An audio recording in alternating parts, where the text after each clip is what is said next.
تو میرے عزیز دو ایک باتیں آپ کی خدمت میں عرض کرنی ہیں۔ انسان جو ہوتا ہے نا، یہ کسی نہ کسی کے پیچھے چلتا ہے۔ سارے لوگ ہی کانوں کے کچے ہوتے ہیں، بس اتنا فرق ہوتا ہے، کچھ تھوڑے زیادہ کچے ہوتے ہیں، کچھ تھوڑے کم کچے ہوتے ہیں۔ انسان اپنے مزاج کے لحاظ سے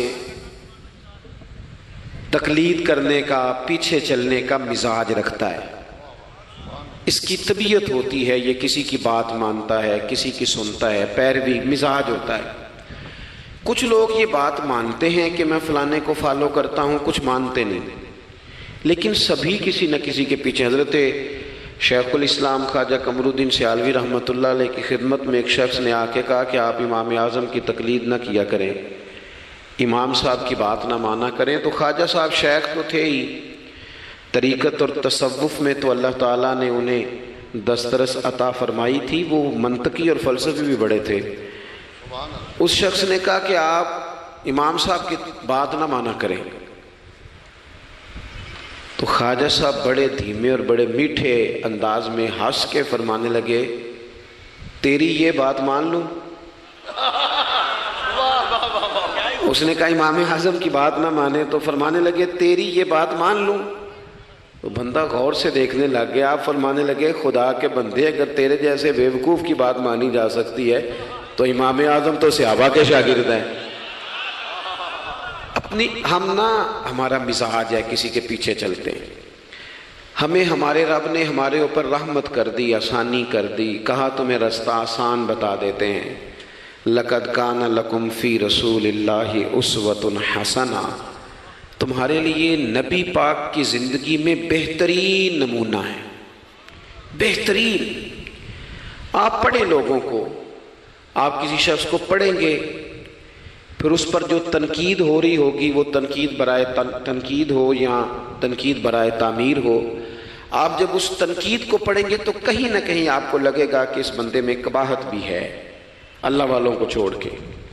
لیکن رسول پاک صلی اللہ علیہ وسلم کی ذات ایسی ہے کہ آپ حضور کو جس جہد سے بھی پڑھیں گے، جس انداز میں بھی پڑھیں گے، آپ کا کلیجہ ٹھنڈا ہوگا، دل کو اطمینان ہوگا، ذہن مطمئن ہوگا، اور اللہ تعالیٰ سینے کو فراخی عطا فرمائے گا۔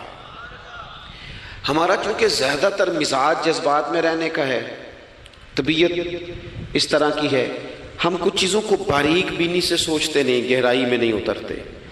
رسول پاک صلی اللہ علیہ وسلم کو اللہ نے بڑی شانیں عطا فرمائی، حضور کو اللہ نے بڑی عظمتیں عطا فرمائی، بڑی۔ اللہ کے رسول صلی اللہ تعالیٰ علیہ وسلم امام الانبیاء ہیں۔ دیکھیں نا، کوئی آدمی کسی جماعت کی ایک چھوٹی سی تحصیل کا صدر ہوتا ہے تو وہ کارڈ بنوا لیتا ہے، اور اس پہ اس نے کئی جگہوں پہ لکھوایا ہوتا ہے کہ میں صدر ہوتا ہوں، یہ میں دنیا میں، تو لوگ اپنا کارڈ دے کے نا تو فوراً پہ میرا بھی مانگتے ہیں۔ تو میں کہتا ہوں میں نے تو کبھی بنوایا ہی نہیں، ضرورت ہی نہیں پڑی، کبھی بنوایا ہی نہیں، کارڈ کی کیا ضرورت ہے؟ اگر خوشبو ہو تو وہ آ جاتی ہے، اسے بتانا تھوڑی پڑتا ہے کہ میں خوشبو ہوں۔ تو ہوتا یہ ہے کہ چھوٹی سی تحصیل کا ایک شخص اور کسی جگہ اسے کوئی نمائندگی ہے تو وہ بات کرتا ہے، ہم تقریریں کر دیتے ہیں، آپ لوگ سن لیتے ہیں، ذرا غور تو کریں کیا کہہ رہا ہوں۔ کائنات میں سب سے بہترین انسان نبی اور رسول ہوتے ہیں، اور اللہ نے اپنے محبوب پاک کو نبیوں کا امام بنایا ہے۔ اس فضیلت کو سمجھیں۔ یہاں نا جو لوگ لاڈلا کہلاتا ہے نا کوئی بندہ کہ میں لاڈلا ہوں، ویسے یہاں لاڈلے بدلتے رہتے ہیں، کبھی کوئی لاڈلا ہوتا ہے، کبھی کوئی لاڈلا ہوتا ہے، ویسے یہاں لاڈلے بدلتے ہیں، لیکن جو لاڈلا ہوتا ہے نا وہ بتاتا بھی ہے کہ میں لاڈلا ہوں، اور کسی کا بھی کوئی لاڈلا ہو جائے تو وہ ناز نخرے دکھاتا ہے۔ رسول کریم اور رب کے لاڈلے محبوب ہیں۔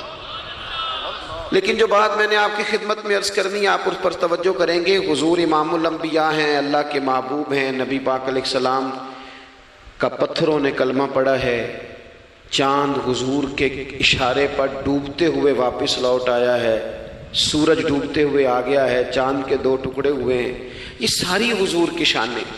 اللہ نے اپنے محبوب کو معراج عطا فرمائی ہے۔ لیکن ملت کے جوانوں، آپ کو پتہ ہے ہمارے نبی پاک کا سب سے پہلا تعارف کیا ہے؟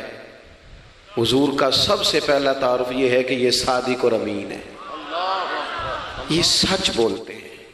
حضور کے اسوہ نور کی پہلی بات جو لوگوں کے سامنے آئی تھی وہ یہ تھی کہ یہ صادق ہیں، یہ سچے ہیں، یہ جھوٹ نہیں کہتے۔ آپ کو پتہ ہے رسول پاک صلی اللہ علیہ وسلم سے پوچھا گیا تھا حضور مومن کنجوس ہوتا ہے؟ فرمایا کبھی ہو جاتا ہے۔ یا رسول اللہ مومن بزدل بھی ہوتا ہے؟ فرمایا کبھی ہو جاتا ہے۔ یا رسول اللہ مومن جھوٹ بولتا ہے؟ تو میرے کریم نے فرمایا نہیں، میرا مومن جھوٹ نہیں بولا کرتا۔ حضور کا جو پہلا تعارف ہے نا، یہ جو حضور کی 40 سالہ زندگی ہے نا، اسے نبی پاک علیہ السلام نے اپنی نبوت کی دلیل کے طور پر بیان فرمایا ہے۔ فرمایا فقد لبثت فیکم عمرا من قبلہ افلا تعقلون۔ محبوب آپ ان سے کہہ دے میں نے تمہارے بیچ وقت گزارا ہے، تمہیں عقل نہیں؟ کوئی میری طرح کا سچا دیکھا ہے تو دکھاؤ۔ آج میری ملت کا سب سے بڑا مسئلہ جھوٹ ہے، سب سے بڑا مسئلہ اعتماد نہیں۔ بیوی اپنے شوہر سے کہتی ہے کہ تو تھوڑے پیسے دے لیا کر، تھوڑے ایک جوڑے پہ میں گزارا کر لوں گی، میرے ساتھ سچ تو بول۔ تو لاہور جاتا ہے تو لاہور کا بتا کے جا۔ ماں کہتی ہے پتر سے کہ پتر تھوڑی باتیں بتایا کر پر سچی بتایا کر۔ قوم کا اعتماد اٹھ گیا سیاستدانوں سے، تم نے لمبے چوڑے وعدے کیے، تم نے بڑی باتیں سنائی۔ تم دیکھیں نا، آپ کی توجہ اگر ہو تو میں ایک حوالہ اس طرح کا بھی عرض کروں آپ کی خدمت میں۔ سبز باغ دکھا کے لوگوں کو کبھی پریشان نہیں کرنا چاہیے، کبھی بھی۔ یہ ہمارے پیر بھلا کیا کرتے ہیں بیچارے، ایک کرامت اللہ خیر کرے کبھی کوئی ایک بن جاتی ہے نا تو پھر وہ کمپنی کی مشہوری کا ذریعہ بنتی ہے۔ وہ کہتے ہیں اس کرامت کو بھی فیس بک پہ ڈالو۔ میں نا کراچی جا رہا تھا تو لاہور میں تھوڑا سا مریض ہوں، مجھے الرجی ہو جاتی ہے، زیادہ دیر بیٹھ نہیں سکتا، تو ایک کانفرنس میں مجھے شرکت کرنی تھی۔ تو ایئرپورٹ سے ہی میں نے دوستوں سے پوچھا موسم تمہارا کیسا ہے؟ کہنے لگے پیر صاحب بڑی گرمی ہے اور شدت ہے بڑی، اے سی چلا کے بھی گاڑی میں دقت ہے۔ تو میں نے کہا اچھا دعا کرتے ہیں اللہ بارش برسا دے۔ تو یہ دعا لاہور ہو رہی تھی، میں کراچی ایئرپورٹ پہ اترا تو بارش ہو رہی تھی۔ تو وہ جو مجھے لینے آئے تھے نا صاحب، وہ گاڑی میں ایک بندے کو کہہ رہے ہیں کہ وہ پیر صاحب نے لاہور آکھیا سی تو 1.5 گھنٹے جمی آ گیا ہے۔ وہ میں نے اسے کہا وہ بس کر، اب آگے نہ بتا، ایسا نہ ہو کہ 2-4 لوگ آ جائیں کہ پیر صاحب جو کہتے ہیں وہ ہو جاتا ہے۔ جیڑے محرم راز حقیقت دے اور راز حقیقت کھول دے نہیں، جیڑے محرم راز حقیقت دے اور راز حقیقت کھول دے نہیں، اے جنہ ویکھیا نہیں او کرن گلاں، جنہ ویکھ لیا او تے بول دے ہی نہیں۔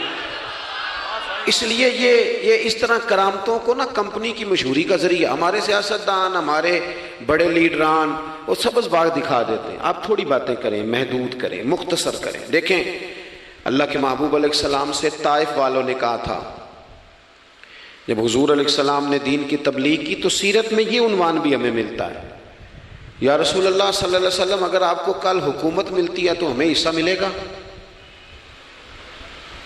عرب کے لوگوں کا مزاج تھا نا، انہوں نے حضور سے کہا اگر کل کلاں حکومت ملتی ہے تو ہم شریک ہوں گے؟ تو حضور مسکرائے، اور میرے نبی پاک کو حکومت ملنے کا پاک کتنا زیادہ تھا کہ مکے سے ہجرت کر رہے ہیں، مدینہ شریف ابھی پہنچے نہیں، رستے میں سراقہ بن مالک سے کہہ رہے ہیں کسرا کے کنگن آئیں گے، یعنی حضور بتا رہے ہیں کہ سپر پاور بھی ساری یہاں آ جائے گی۔ حضور تو خندق والے دن ایک ہتھوڑا مارتے تھے تو فرماتے تھے روم فتح ہو گیا، دوسرا مارتے تھے تو کہتے تھے ایران فتح ہو گیا۔ یہ بخاری میں چیزیں آپ کو ملیں گی۔ حضور کو کامل یقین تھا کہ اذا جاء نصر اللہ والفتح، کامل یقین تھا کہ ان فتحنا لک فتحا مبینا، یہ ہوگا سارا کچھ۔ لیکن انہوں نے جب کہا نا ہمیں حصہ ملے گا تو حضور مسکرائے، فرمایا تم کہتے ہو حکومت تمہیں ملے گی؟ فرمایا بھائی سنو، حکومت اسے ملتی ہے جسے اللہ عطا کرتا ہے۔ بات ختم کر دی۔ سچ بولیں زندگی میں، سچی بات کریں۔ اللہ کے رسول صلی اللہ علیہ وسلم نے ہمیں پہلا سبق سچ کا دیا، اسے سادی تقریر نہ سمجھنا، یہ عنوان دین ہے۔ اپنی زندگی سے جھوٹ کو نکال دیں۔ آپ جو تھوڑی باتیں کر لیں پر جو کہیں اس پر کھڑا ہونا سیکھیں، اپنی زندگی کے اندر استقامت کا نور لائیں۔ جوانوں، کبھی بھی جھوٹ کی بنیاد پر رشتے نہ قائم کرنا۔ آتے ہیں رشتہ دیکھنے والے تو کوئی باتیں سناتے ہیں، ہمارے گھر والے ہو بیٹا تو ولی ہوتا ہے، کیا بات ہے؟ اور پھر بعد میں یہ حالت ہوتی ہے کہ اماں کہتی ہے میں آپ بڑا سمجھانی ہے انہوں میری بھی نہیں سنتا، تو وہ رشتہ دیکھتے وقت تو آپ نے کہا تھا کہ بہت بڑا درویش ہے آپ. اور بچی والے بھی کچھ ایسے کام کرتے ہیں، رشتہ کرانے والے سے کہتے ہیں ہم نے کار بھی دینی ہے. کیوں آپ نے لالچ پیدا کیا؟ کیوں پہلے آپ نے خرابیاں کی؟ اپنی زندگی میں سچ بولیں، سچی بات کریں، کبھی بھی کوئی ایسا کام نہ کریں جس سے کہ لوگوں کی طبیعت ایسی ہو کہ لوگ سمجھیں کہ یہ لوگ تو غلط بیانی کے عادی ہیں. دیکھیں بخاری میں موجود ہے، سیرت کی تمام کتابوں میں الفاظ کے اختلاف کے ساتھ یہ اپنی اصل کے ساتھ یہ چیز ہر جگہ موجود ہے. حضرت ابو سفیان رضی اللہ تعالیٰ عنہ بعد میں مسلمان ہوئے، فرماتے میں جب شاہ روم کو حضور کا خط گیا تھا نا ہرقل کو، حضور صلی اللہ علیہ وسلم نے اس سے کہا کہ کلمہ پڑھ لو، خطوط لکھے نبی کریم نے. اس نے کہا یہاں ڈھونڈو کوئی عرب کا سردار اگر آیا ہو تو میں ملنا چاہتا ہوں. ابو سفیان کہتے ہیں میں بغرض تجارت وہاں موجود تھا، مجھے لوگ پکڑ کے بادشاہ کے پاس لے گئے، میں کلمہ نہیں پڑھتا تھا. جب کوئی کسی کا مخالف ہوتا ہے تو اس نے کوئی کہانی بھی یاد کی ہوئی ہوتی ہے. ان لوگوں نے کہانی بھی یاد کی ہوئی تھی، معاذ اللہ جادوگر ہیں، شاعر ہیں، یہ کہانیاں بھی سناتے تھے. کہتے ہیں کہ مجھے وہ لے گئے، بادشاہ کے سامنے کھڑا کر دیا. اب بادشاہ نے سوالات پوچھے، میں کوئی حق میں نہیں تھا کہ میں حق میں باتیں کرتا، میں تو اس وقت تک کلمہ نہیں پڑھتا تھا اور جو کفار کہتے تھے وہ ساری باتیں میں نے کرنی تھی. کہتے ہیں بادشاہ نے اپنے دربار میں کھڑا کر کے سوال کیے، بڑے سوال پوچھے، بڑے میں نے جواب دیے، بڑے سوال پوچھے. یہ بھی پوچھا کہ ماننے والے ان کے غریب ہیں کہ امیر ہیں؟ میں نے کہا نہیں، ماڑے ماڑے بندے ہیں. میلاد کے جلوسوں میں بھی ماڑے ماڑے بندے ہی جاتے ہیں، ماڑے ماڑے ہیں، غریب لوگ ہیں. اس نے یہ بھی پوچھا کہ ماننے والے بڑھ رہے ہیں یا گھٹ رہے ہیں؟ میں نے سارے جواب دیے. او ملت کے جوانوں، خدا را میری بات سننا. ابو سفیان کہتے ہیں غیروں کا دربار، سوال کرنے والا بھی کلمہ نہیں پڑھتا، ابھی جواب دینے والا بھی کلمہ نہیں پڑھتا. اس نے مجھ سے کہا کہ آپ نے بتایا کہ آپ رشتے میں چچا ہوتے ہیں، یہ بتاؤ وہ جنہوں نے اعلان نبوت کیا ہے کیا کبھی انہوں نے جھوٹ بھی بولا ہے؟ آج لوگوں نے نام نہیں بدل دیا جھوٹ کا، کچھ نے بہانہ نام رکھ دیا جھوٹ کا، جو میں نے بہانہ کر دیا تھا. کچھ کہتے ہیں جی وہ تو میں نے تو بس ایسے ہی بات، وہ تو میں نے مذاق کیا تھا. جھوٹ کے نام نہیں بدل دیے لوگوں نے. ابو سفیان کہتے ہیں مجھ سے بادشاہ کھڑا کر کے پوچھنے لگا کیا کبھی انہوں نے جھوٹ بھی بولا ہے؟ ابو سفیان کہتے ہیں کہ لمحے کے لیے میرے دل میں آیا کہہ دوں کہ بولا ہے. پھر میں نے کہا ایک تو یہ عرب کی وفاداری کے خلاف ہے، اور دوسرا میں کہوں گا وہ جادوگر ہیں تو شاید کو ایک سیکنڈ کے لیے توجہ کرے، میں کہوں گا وہ شاعر ہیں شاید کو توجہ کرے، اور مدینے والے نے جھوٹ بولا یہ تو مانے گا ہی کوئی نہیں. سنو جن چیزوں کو معمولی سمجھ کے ہم نے رائج کیا وہ ہمارا وقار لے گئی. دنیا ہم پر اعتماد نہیں کرتی. ہم اس ملک میں بستے ہیں جہاں زلزلہ بھی آئے تو غیر ملکی امداد کرنا چاہیں تو وہ کہتے ہیں حکومتوں کے ہاتھ میں نہیں دیں گے، خود جائیں گے. ہمارا یہ حال ہو گیا ہے کہ قوم پر اعتماد اٹھ گیا دنیا کا. ہمیں پلٹنا ہے، ہم نے دیکھنا ہے ہمارا رویہ کیا ہے، ہمارا انداز کیا. تھوڑی کر لیں باتیں، کوئی ضروری ہے صبح شام بولنا؟ تھوڑے کر لیں باتیں، تھوڑے دعوے کر لیں، کوئی ضروری ہے؟ سنو میرے عزیز، ابو سفیان کہتے ہیں کہ اس نے کہا کبھی جھوٹ بھی بولا ہے؟ میں سوچ میں پڑ گیا. بادشاہ نے پھر دوہرا کے کہا سردار چپ کر گئے ہو، میرے آخری سوال کا جواب دو، کیا کبھی اس کریم نے جھوٹ بولا ہے؟ ابو سفیان کہتے ہیں میرے ہاتھ میں چھڑی تھی، میں نے وہ زمین پر رکھی اور میں کھڑا ہو گیا. میں نے کہا سردار سن، وہ میرے رشتے میں بھتیجے ہیں، میری بڑی مخالفت ہے، میں نے ان کے خلاف جنگیں لڑی ہیں، کبھی وہ غالب آئے کبھی میں غالب آیا، آج تک میں لڑ رہا ہوں. لیکن میں ایک بات تو میں ذمہ داری سے کہتا ہوں، میں غیر نہیں ہوں، وہ میرے بھتیجے ہیں. میں نے ان کو ماں کی گود میں بھی دیکھا ہے، دادا کے کندھوں پہ بھی دیکھا ہے، چچا کے گھر میں بھی دیکھا ہے، ختیجہ کا دولہا بنے بھی دیکھا ہے، زینب سے لے کر فاطمہ تک بیٹیوں کو گود میں کھیلتے بھی دیکھا ہے، میں نے انہیں بدر اور احد میں آتے بھی دیکھا ہے. میرے سامنے پیدا ہوئے اور میرے سامنے ان کے بالوں میں سفیدی آئی. مخالفت اپنی جگہ پر، پر میں تمہیں یہ بات ذمہ داری سے بتاتا ہوں، اس محبوب کی زبان سے جو بھی نکلتا ہے حق اور سچ ہی نکلا کرتا ہے۔ وہ اسیر دشمن کی چاہ میں بھی، مخالفوں کی نگاہ میں بھی، وہ امی ہے، صادق ہے، معتبر ہے، میرا پیغمبر عظیم تر ہے، میرا پیغمبر عظیم تر ہے، میرا پیغمبر عظیم تر ہے۔ ابو سفیان کہتے ہیں میں یہ لفظ کہے تو کتنے ہی لوگ دربار میں رو پڑے، ایک سناٹا چھا گیا، کوئی صحابی نہیں وہاں، کوئی نعرہ لگانے والا نہیں، کوئی اپنا نہیں، لوگ رو پڑے۔ کہتے ہیں بادشاہ نے چادر اٹھائی کندھے پہ رکھی، کچھ دیر سوچتا رہا، پھر وہ چل دیا۔ میں نے پیچھے سے آواز دی، میں نے کہا تو نے اتنے سوال پوچھے، میں نے اتنے جواب دیے، کوئی رزلٹ بھی تو بتانا کیا نکلا، نتیجہ کیا ہے؟ تو بادشاہ نے پلٹ کے میری طرف دیکھا، کہنے لگا سردار نتیجہ تو نکل آیا نا یار، جس بندے بندوں سے جھوٹ نہیں بولا وہ یہ جھوٹ کیوں بولے گا کہ میں اللہ کا رسول بن کے آیا؟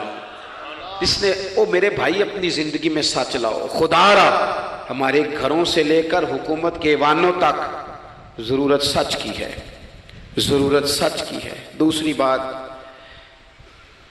اپنی زندگی میں دیانتدار ہو جائیں، چھوڑ دے سامنے والا کیا کر رہا ہے، میں اپنے اس ممبر سے دیانتدار ہوں کہ نہیں، یہ میں نے اللہ کو جواب دینا ہے۔ میں نے اتنی عزت سمیٹی ہے، دین کے نام پہ سمیٹی ہے، میں نے اللہ کو جواب دینا ہے۔ ہم سارا دھیان دوسروں کا رکھنے لگ گئے۔ حضرت خواجہ نصیر الدین چراغ دہلوی رحمۃ اللہ علیہ سے بادشاہ نے آ کے وظیفہ پوچھا تھا، حضرت کو وظیفہ بتائے، تو خواجہ صاحب فرمانے لگے اپنا کام دیانتداری سے کر، یہی سب سے بڑا وظیفہ ہے۔ اپنی زندگی میں دیانتداری، امانت داری، آپ اس طرح کے ہو جائیں کہ آپ جس طرح آپ سمجھے نا کہ یہ حرام جانور ہے تو میرے منہ میں جائے گا تو مجھے الٹی آئے گی۔ آپ کبھی دیکھیں نا کہ حرام گوشت کوئی آپ کو بتا دے، آپ دو لقمے آپ نے کھا بھی لیے، لطف آیا، تو کسی نے کان میں کہا یہ تو ذبح ہی نہیں ہوا تھا، بیمار تھا، تو الٹی آ جاتی ہے کہ نہیں؟ بولو، کیا آ جاتی ہے؟ انسان کا ذہن قبول کرتا ہے حرام کھانے کو؟ 2 کلو گوشت پہ الٹی آتی ہے تو 2 کروڑ روپے پہ کیوں نہیں آتی؟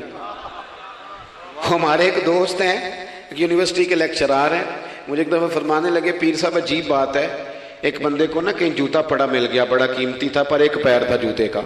ہماری دیانتداری کچھ اس طرح کی ہے، ایک پیر ملا، جوتا بڑا قیمتی تھا، مہنگا تھا، تو اس نے اس کا مالک ڈھونڈنا شروع، یہ کس کا ہے، یہ کس کا ہے، یہ وہ شور کر رہا ہے، لیکن تھوڑا سا آگے جا کے جوتے کا دوسرا پیر مل گیا، پر اس نے مالک ڈھونڈنا بند کر دیا۔ اس کو اب اس کا دوسرا پاؤں مل گیا تو اب اس نے، یعنی کئی دیانتدار بڑے دیانتدار ہیں لیکن دوسروں کے معاملے میں، اپنے معاملے میں نہیں، اپنی زندگی میں انصاف کریں۔ میں مسجد میں جمعہ پڑھاتا ہوں، میں نے ایک دن اپنے ایک مدرسے کے طالب علم سے پوچھا، بیٹا جمعرات کو میں نے پوچھا، میں نے کہا صبح جمعہ میں تقریر کیا کرنی ہے؟ کہتے میں جو فیصلہ نہیں کیتا۔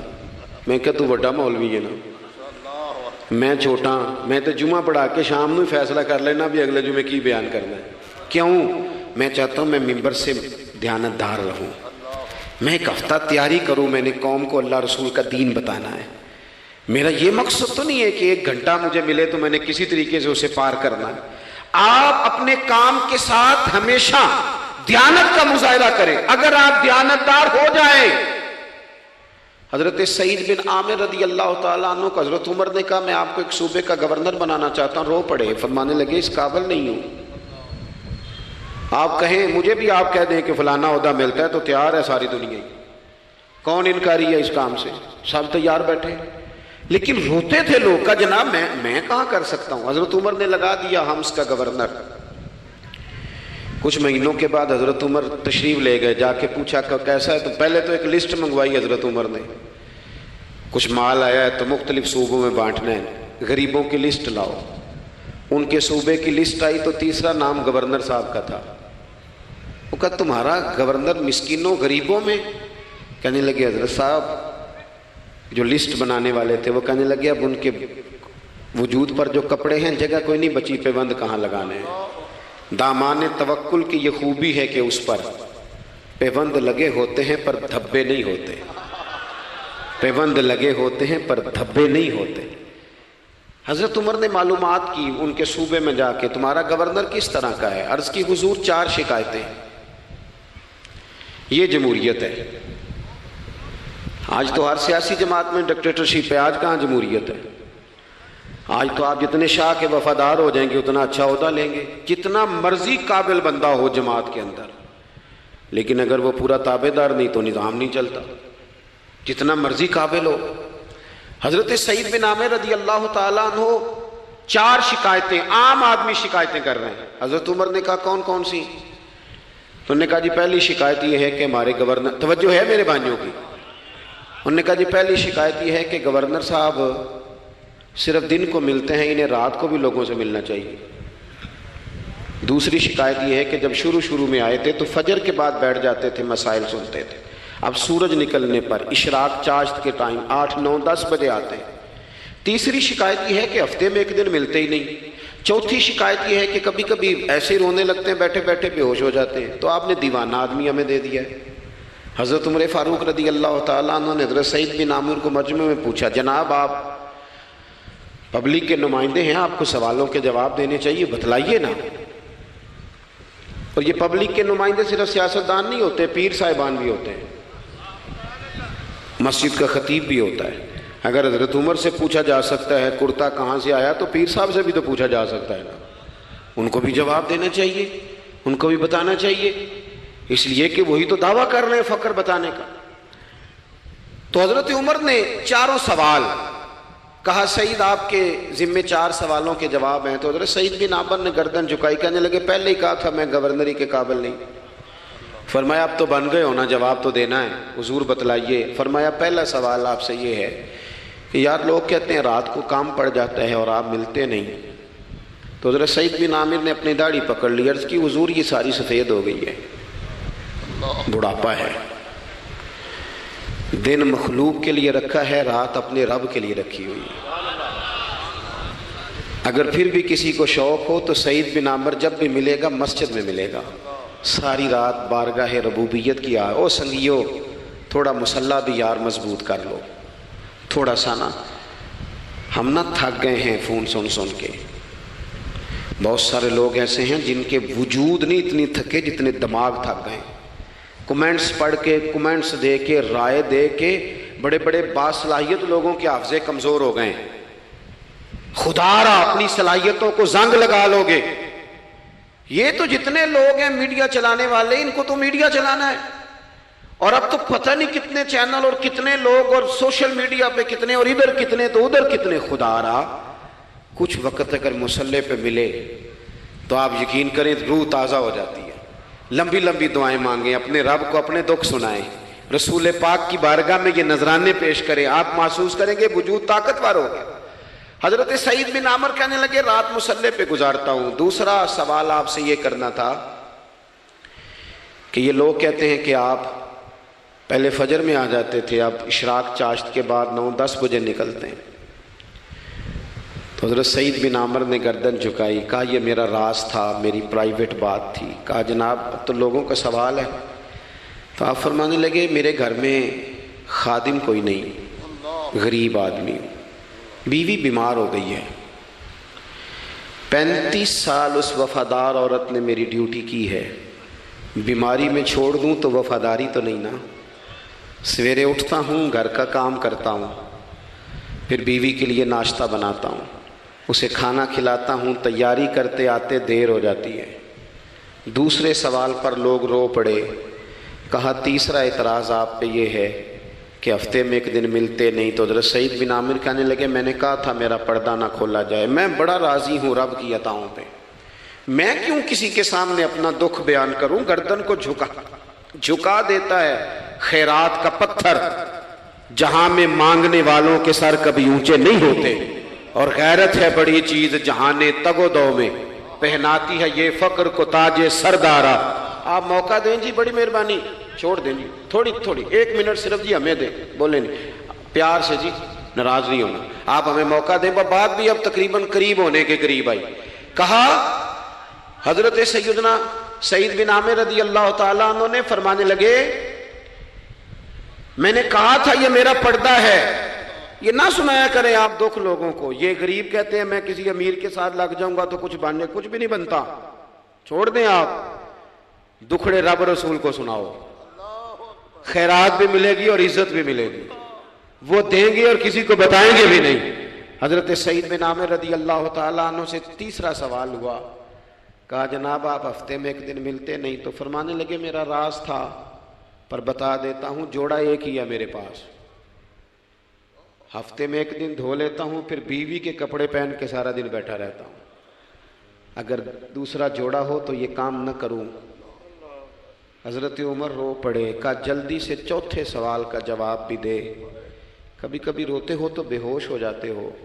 وہ پھر رو پڑے، عرض کرنے لگے حضور 40 سال کی عمر میں کلمہ پڑھا، میرے سامنے حضرت خبیب کو پھانسی دی گئی مکے میں، جب وہ اپنی پچھلی غلطیاں یاد آتی ہیں تو پھر رو پڑتا ہوں، یاد ماضی عذاب ہے یا رب، میں تکلیف میں آ جاتا ہوں، سوچتا ہوں اگر اللہ نے سوال کیا تو کیسے جواب دوں گا، اس لیے برداشت نہیں ہوتا تو رو پڑتا ہوں۔ چاروں سوالوں کے جواب دیے تو حضرت سعید بن عامر کہنے لگے اب آپ نے مجھ سے سوالوں کے جواب تو لے لیے، اب میری سزا کا بھی تو اعلان کرے نا، بتائیں نا۔ تو حضرت عمر نے ہاتھ اٹھائے اور کیا لفظ کہے، کہا اے اللہ میرے نبی کی امت کو اس طرح کے کچھ اور لوگ بھی عطا فرما، کچھ اپنی زندگی میں دیانتدار ہو جائیں۔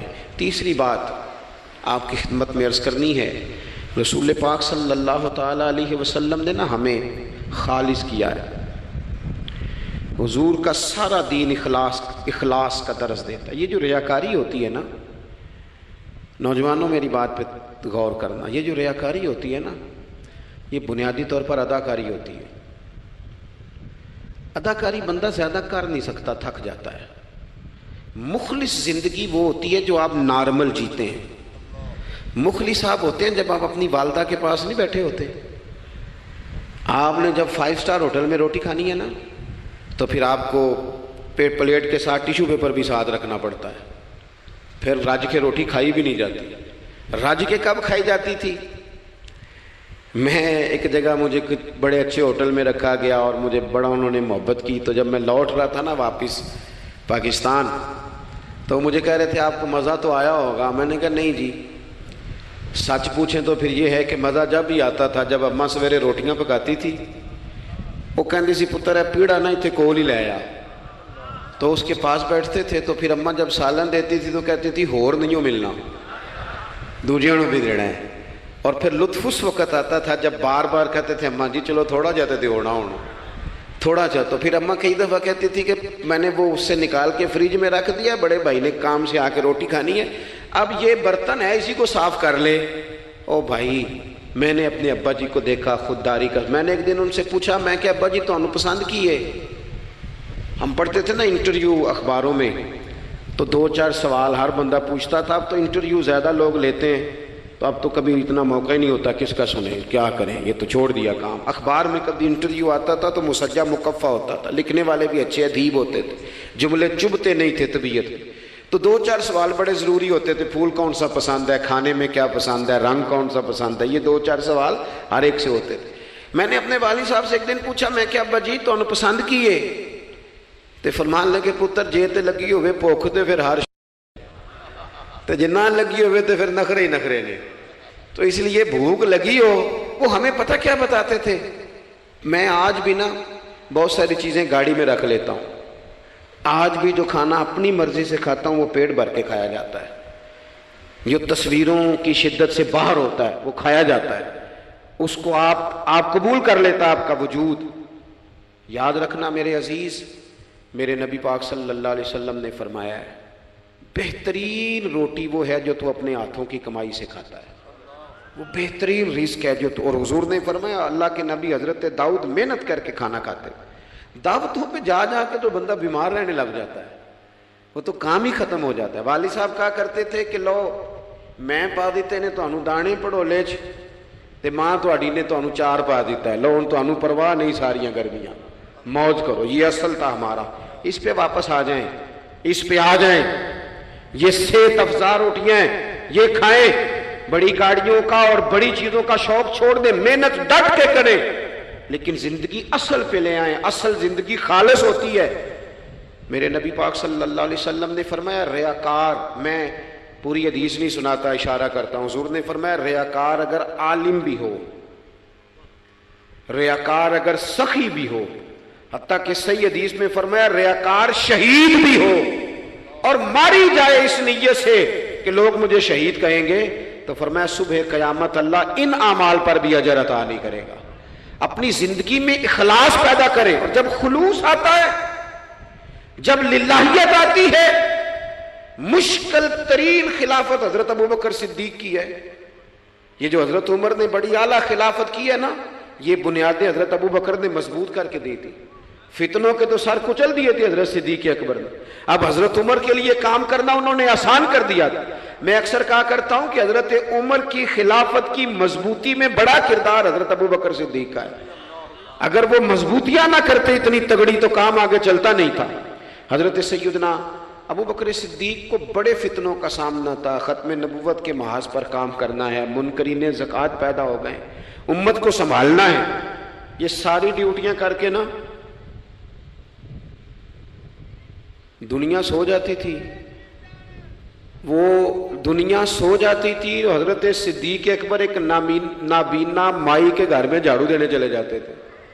جب بندہ مخلص ہو جاتا ہے نا، ایک نابینا معذور عورت جھاڑو دے رہے ہیں، جب تھوڑا سا وقت بچتا نا عصر کے لیے، یہ ٹائم میں نے اپنے لیے رکھا ہوا ہے، تو مدینہ شریف میں ایک بیوہ تھی جس کی 5-6 بیٹیاں تھی، بیٹا کوئی نہیں تھا. اس کے گھر جاتے تھے، بکریوں کا دودھ دھو کے آتے تھے. معمولی آدمی نہیں، خلیفہ وقت کی بات. کس لیے؟ یہ کام روحانی تسلی کا باعث بنتے، یہ کام آپ کو سکون دیتے، یہ آپ کے اندر وہ طاقت پیدا کرتے ہیں کہ آپ لڑ سکتے ہیں دنیا سے. جب آپ کے پیچھے دعائیں ہوتی ہیں تو پھر میدانوں میں کھڑا رہنا آسان ہو جاتا. حضرت عمر فاروق فرماتے ہیں تیسرا دن تھا جناب صدیق اکبر کے وصال کو. میں مسجد نبوی شریف میں بیٹھا تھا تو 2-3 چھوٹی چھوٹی بچیاں آ گئیں. آگے کہنے لگی چچا آپ خلیفہ بنے. میں نے کہا ہاں. ہمارے ساتھ چلیں گے؟ میں نے کہا پتر تمہارے ساتھ کیا ہے؟ کہنے لگی ابو بکر صدیق عصر کے بعد ہمارے گھر آتے تھے، ہمارا بھائی کوئی نہیں، باپ انتقال کر گئے، بکریوں کا دودھ دھو کے دے جاتے تھے، کچھ بیچ کے گزارا کر لیتی تھی، کچھ پی لیتی تھی. 3 دن سے میری ماں رو رہی ہے، میری بہنیں روتی ہیں، اکھاں جدو میٹیاں زمانہ مینو روے گا. اونج تے بے قدراں کچھ قدر نہ جاتی، کیتی خوب تسلی ہو، لیکن اکھاں جدو میٹیاں زمانہ مینو روے گا. اپنا تے اپنا بیگانہ بھی مینو روے گا. جدو نہ میں دسیا میں خاراں نو میخانے وچ، پھر جام ٹوٹ جان گے تے میخانہ مینو روے گا. کئی لک لک رون گے تے کئی بک بک رون گے. گلیاں دا یانا تے سیانا مینو روے گا. اور کسی نے کہا تھا میرے مرنے پہ ہر سو شور مچ جائے گا دیکھو گے. یہ رحمت کی امید لگاتے کہا، کرم کی امید، عاجزی سے کہا، نذرانے میں کہا کسی درویش نے. کہنے لگے میرے مرنے پہ ہر سو شور مچ جائے گا دیکھو گے. کہنے الوداع سرکار خود تشریف لائیں گے. اور کسی نے کہا تھا کہ بعد مرندے مکھڑا میرا ہو جاوے جے تازہ، پھر سمجھ لینا محبوب میرے نے آن پڑیا جنازہ. تو بھائی اپنی زندگی میں اخلاص پیدا کرے. ہم نا غریب لوگ بھی امیروں سے تصویر کھنچوانا پسند کرتے ہیں. امیروں سے